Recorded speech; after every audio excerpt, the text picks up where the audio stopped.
So మనకి PH3తో పాటు ఇంకొక ప్రోడక్ట్ అని చెప్పాడు ఇక్కడ, ఆక్సో యాసిడ్ ఆఫ్ ఫాస్ఫరస్ అని చెప్పి. ఇదే oxo acid of phosphorus. Okay, H3PO4. So H3PO4 ఇది X, మనకు వచ్చిన X అనమాట. సో ఈ X ఏం కనుక్కోవాలంటే we have to find out the basicity of H3PO4. Okay, దీని బేసిసిటీ ఫైండ్ అవుట్ చేయాలి. సో ఇక్కడ సో దీని structure first. So structure formation వస్తే కన్నా బేసిసిటీ అనేది ఈజీగా ఐడెంటిఫై చేయొచ్చు మనం. సో P సెంట్రల్ ఆటమ్ ఏంటంటే ఇక్కడ P.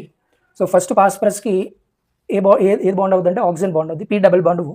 నెక్స్ట్ OH అనేది ఫాస్ఫరస్తో బాండ్ అయిపోద్ది, hydrogen bonds with phosphorus along with oxygen, OH.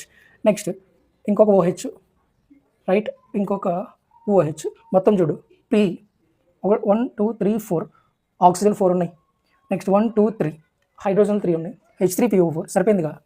So దీని బేసిసిటీ ఫైండ్ అవుట్ చేయాలంటే ఫాస్ఫరస్కి సెంట్రల్ ఆటమ్కి ఎన్ని OH మాలిక్యూల్స్ అటాచ్ అనేవి చూసుకో. సో P ఇది 1 2 3 1 2 3, 3 OH ఐన్స్ అనేవి ఫాస్ఫరస్కి అటాచ్ అయిపోయి ఉన్నాయి. సో H3PO4కి ఇక్కడ బేసిసిటీ ఎంతంటే 3 అనమాట, 3. ఓకే, సో ఆప్షన్స్లో 1 2 3, ఆప్షన్ C